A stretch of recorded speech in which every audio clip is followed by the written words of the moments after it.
Welcome to my office. Empire 2-1, Josh Approach, Channel Lake altimeter 2962. Radar contact a mile west of the Channel Lake Airport, and on your way out, you're cleared Poncho 3.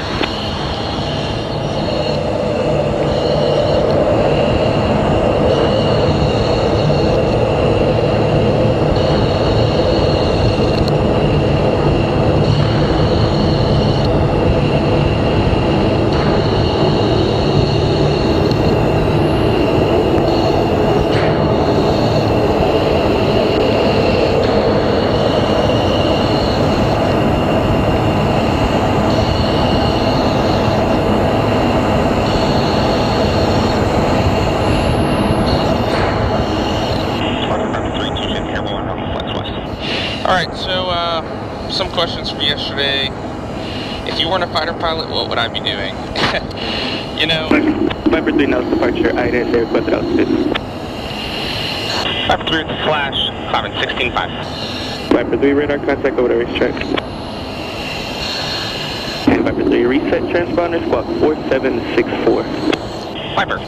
That's kind of an interesting question. For me, I never always wanted to be a fighter pilot, but my passion kind of developed halfway through high school for both doing the military and flying. You know, believe it or not, before I wanted to do that, I wanted to be a video game designer because I am I'm a mega nerd. So, you know, I think the important thing to say here is that regardless of where you come from in life, be it, you know, doing sports growing up. Route check one is 2932, 10-9, takes reading.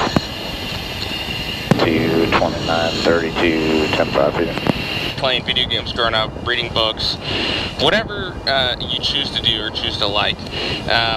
Any type of person can be a fighter pilot. It really just takes three things: hands, head, and heart. And the hands just come after time. So attitude and effort are what it takes to be good at anything in life, let alone being a fighter pilot. And if you just keep at it and fight for what your passions are. Departure Viper 1 airborne, passing 2000 for 15.5. Viper 1 nose departure, ident.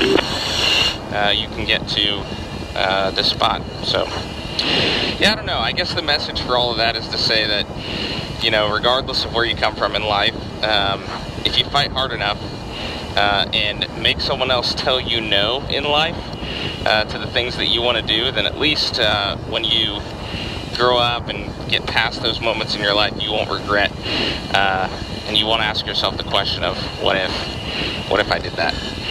So yeah, fight for your dreams, fight for your passions. Start of one of our routes that we fly out here in Las Vegas. Second. Look out where the water is. Look up.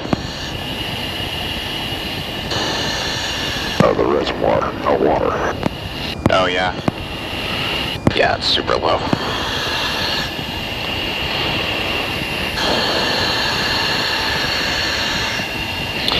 Yeah, Isabella Lake. So this part of the route, there's actually a lot of housing and development, so they like you to stay high until you're away. So, you know, in the Air Force, we really try and be good stewards of the community, and not just rip around and annoy everyone every day. I know it it happens. Altitude 4.65. One is at 10.5. One's in descent to 7.5. I'll maintain level there. Visual. In the descent. Yeah, so we try and be good stewards of the community and not bother and, you know, interrupt daily life for people if we can help it. So that's kind of the accommodations we'll do here and just there. So Mach 1.85, it really depends on temperature, but at the surface, the speed of sound is about 660 knots. So Mach 1.85 is, you know, north of 1,000, so 1,100. November 1545 Gulf, contact Salt Lake Center on 133.45, good day.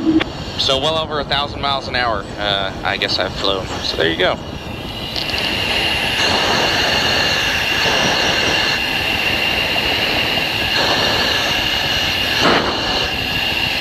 Yeah, so one of the questions that you guys asked me to provide is, you know, what's the most dangerous situation I've ever been in the F-16? Well, you know, I think the more experience you get in any fighter platform or any airplane in general, the more you find that there's always going to be that day for a guy, right? And you just hope that that day doesn't come very often, if ever, right?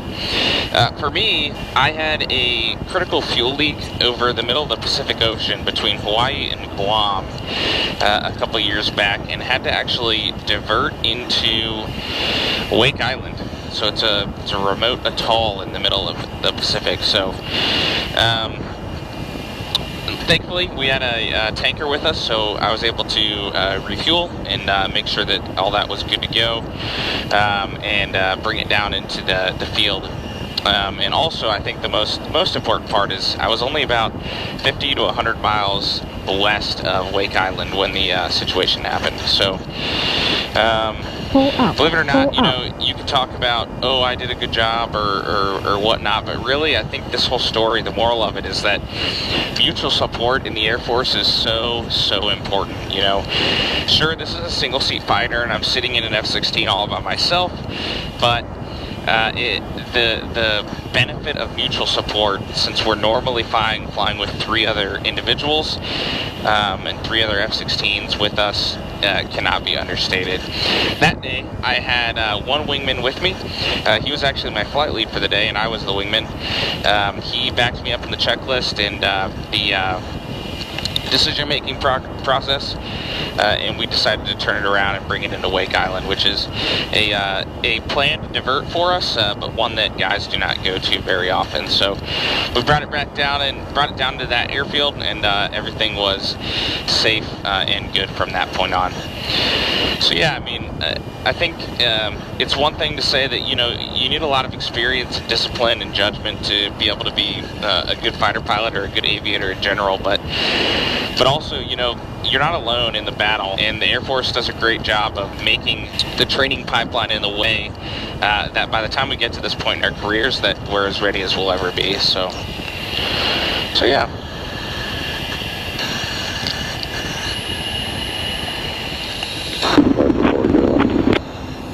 Roger.